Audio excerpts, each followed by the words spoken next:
Bismillahirrahmanirrahim. Alhamdulillahirabbil alamin. Asyhadu an la ilaha illallah wahdahu la syarika lah al-malikul haqqul mubin. Wa asyhadu anna sayyidina Muhammadan abduhu wa rasuluhu al-qa'il man yuridillahu bi khairan yufaqihu fid din. Wa ala alihi wa sahbihi wa man tabi'ahum bi ihsanin ila yaumiddin. Rabbi shrah li sadri wa yassir li amri wahlul 'uqdatam min lisani yafqahu qawli. Amin. Pembahasan saat ini kita telah sampai kepada pembahasan istihalah, yaitu perubahan yang awalnya dari A menjadi B, berubah dari C menjadi D. Itu namanya istihalah atau perubahan. Yang dimaksud di sini istihalah dalam apa? Dalam hukum. Kita baca saja ibaratnya, faslun alladzi yadhharu minan najasah. Fasal tentang menerangkan najis-najis yang bisa menjadi suci. Ada benda najis yang bisa menjadi suci. Perlu dibedakan, ada an-najasah, ada mutanajis. An-najasah itu memang benda najisnya. Kalau al-mutanajis itu adalah sesuatu yang terkena najis. Kalau sesuatu yang terkena najis itu memang hukumnya bisa disucikan.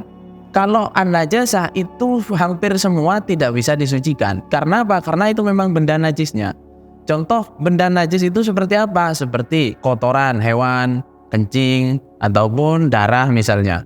Itu semuanya adalah an-najasah, bentuk najis itu sendiri atau benda najis itu sendiri. Ketika kotoran hewan terkena baju saya, terkena pakaian saya, lah namanya pakaian saya itu namanya mutanajis. Itu bisa disucikan. Kenapa? Karena dia mutanajis.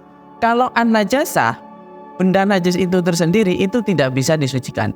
Syekh Salim bin Semir mengatakan ada 3 najis yang bisa menjadi suci. 3 najis atau 3 benda najis yang bisa menjadi suci. Yang pertama adalah al-khomru, khomer. Idza takhallalat, apabila berubah menjadi cuka binafsiha, dengan sendirinya. Jadi al-khomru idza takhallalat binafsiha, khomer yang berubah menjadi cuka dengan sendirinya. Khomer itu apa? Khomer itu arak atau perasan anggur yang sudah lama sehingga berubah menjadi arak. Itu namanya khomer, sesuatu yang memabukkan.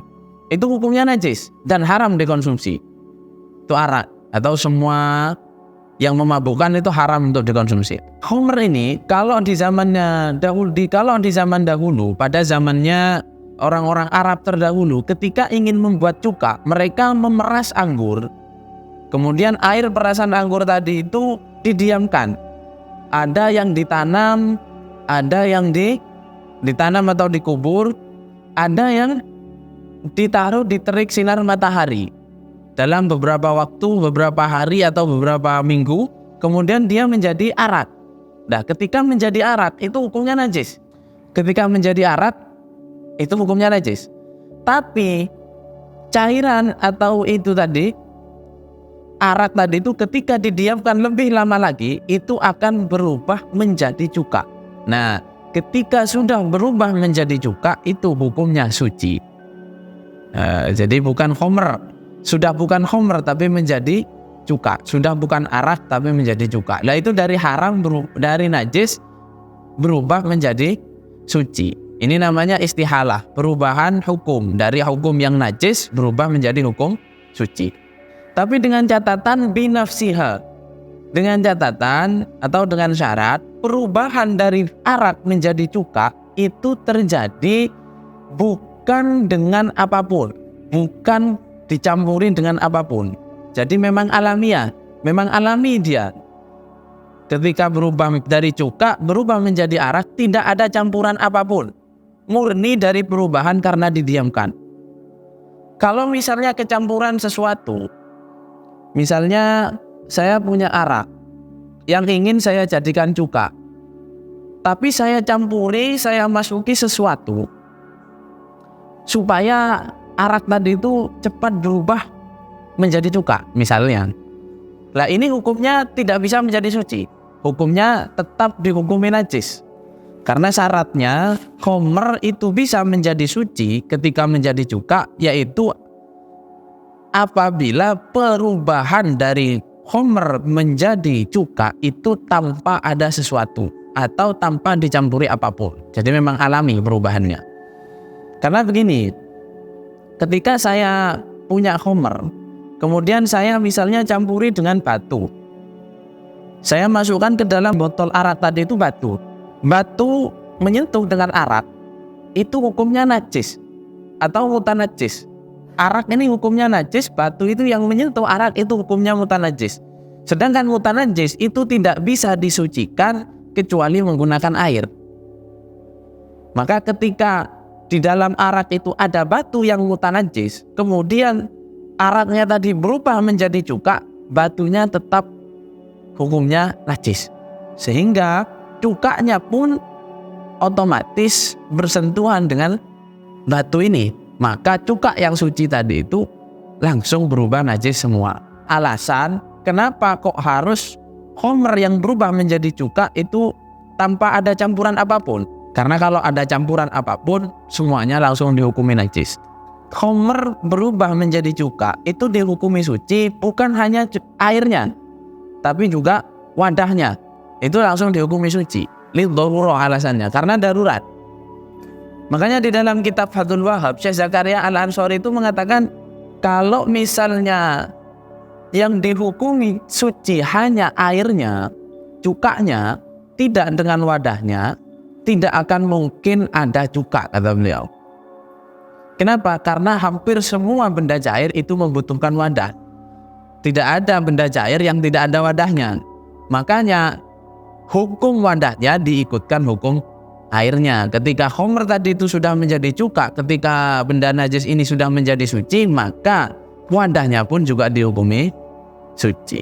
Nah, itu namanya istihala, perubahan dari yang najis menjadi suci. Yang pertama apa? Adalah khomer idza takhallalat binafsiha. Khomer yang berubah menjadi cuka dengan sendirinya, bukan karena tambahan kimia apapun atau dengan barang-barang apapun. Jadi dibiarkan begitu saja, kemudian berubah menjadi khomer, kemudian menjadi cuka. Kemudian yang kedua, wajildul maitah, kulitnya seekor bangkai, idza dubigho, apabila disamak.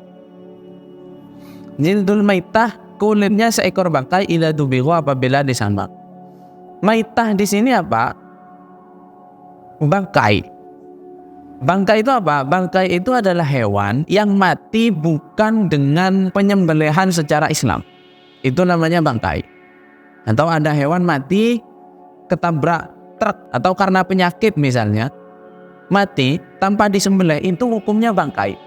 Jadi semua anggota tubuhnya itu haram dikonsumsi, baik dari daging, semuanya, bahkan kulitnya pun najis dan semuanya itu najis. Tapi kulit seperti ini, misalnya saya punya kambing kemudian mati, itu semuanya hukumnya najis. Yang bisa suci cuman kulitnya. Kapan? Ketika disamak. Jadi ketika disamak, bagaimana cara samaknya? Cara samaknya menghilangkan fadholat yang menempel di kulit hewan tadi. Fadholat itu sesuatu yang menempel di kulit itu. Contohnya seperti darahnya, gajihnya, atau nanah, atau apapun yang menempel di situ. Itu dibuang. Tapi dengan syarat dibuangnya itu dengan sesuatu yang hirif, kata para ulama. Apa hirif? Hirif ini banyak yang mengartikan, beda-beda ya. Ada yang mengartikan hirif ini adalah sesuatu yang pedas. Ada yang mengartikan sesuatu yang pekat. Itu. Saya artikan di sini dengan sesuatu yang menyengat, baik dari bau ataupun rasa. Karena di dalam contoh-contoh di kitab-kitab itu adalah darqit thair. Apa darqit thair? Kotoran burung dara atau kotoran seekor burung. Itu katanya rasanya hirif. Nah, itu kurang tahu karena saya juga belum pernah merasakan kayak apa rasanya. Nah, itu yang bisa. Bagaimana caranya? Jadi kulit bangkai tadi itu dilebarkan, kemudian diberi dengan kotoran-kotoran burung, kemudian dibiarkan agak lama, kemudian digosok, baru dibersihkan. Nah, saat itu juga kulit tadi itu suci hukumnya. Boleh digunakan untuk karpet, boleh digunakan untuk tas ataupun yang lain. Itu sudah hukumnya menjadi hukum suci. Nah, itu perubahan dari yang awalnya kulit ini najis, memang asalnya najis karena tercipta dari atau diambil dari maitah atau seorang bangkai, kemudian menjadi suci gara-gara disamak. Itu namanya istihalah. Jadi memang benda najis yang bisa menjadi suci. Nomor 2-nya adalah kulitnya seekor bangkai yang disamak. Nah, itu ya. Kemudian yang terakhir, yang ketiga, setelah bangkai itu tadi diambil kulitnya, kemudian kan ada dagingnya. Nah, daging ini kalau dibiarkan akan keluar ulat atau belatung. Bahasa kita itu belatung. Itu hukumnya suci. Wa masoro hayawanan, di sini dikatakan sesuatu yang menjadi hewan. Jadi dari daging tadi itu menjadi belatung ya. Nah, itu hukum belatungnya suci. Jadi misalnya kita sholat ketemplean belatung, itu sholat kita sah. Kenapa? Karena belatungnya suci. Hukum belatung itu suci selama dia tidak terkena benda najis. Kalau masih ada darah ataupun yang lain, itu hukumnya mutanajis. Jadi ketika kita bawa sholat, hukumnya tidak sah. Kenapa? Karena sama dihukumi dengan membawa najis. Jadi kalau belatung itu, kalau belatungnya suci, dibersihkan dulu. Kalau mau bawa sholat atau bawa apa itu dibersihkan dulu. Belatungnya disiram pakai air sampai bersih, betul-betul bersih. Nah, itu belatungnya hukumnya suci. Sehingga ketika kita membawa belatung dalam sholat, selama belatung tadi itu tidak mutanajis atau tidak terkena najis yang lain, itu hukumnya sah-sah saja sholatnya. Kenapa? Karena belatung itu hukumnya suci. Jadi ada 3 hal itu. Sebenarnya banyak, ada beberapa. Di dalam Syarqawi itu disebutkan beberapa tentang benda najis yang bisa menjadi suci. Cuma di sini Syekh Salim bin Semir menyebutkan hanya 3. Yang pertama adalah khamr, yaitu arak yang berubah menjadi cuka dengan sendirinya, bukan tanpa kimia ataupun dengan campuran apapun. Kemudian yang kedua adalah kulit hewan atau kulit bangkai yang disamak dengan sesuatu yang herif. Herif tadi itu saya artikan sesuatu yang menyengat rasanya. Kemudian yang ketiga adalah hewan yang tercipta dari hewan atau hewan yang tercipta dari sesuatu. Contohnya adalah dud itu kalau dalam bahasa Arab itu dudul. Kalau bahasa kita adalah belatung. Jadi 3 perkara itulah yang benda najis memang benar-benar najis kemudian berubah menjadi suci gitu. Mungkin cukup sekian dari pembahasan tentang hal-hal najis yang bisa berubah menjadi suci. Wassallallahu ala sayyidina Muhammad wa ala ali sayyidina Muhammad wal afu minkum.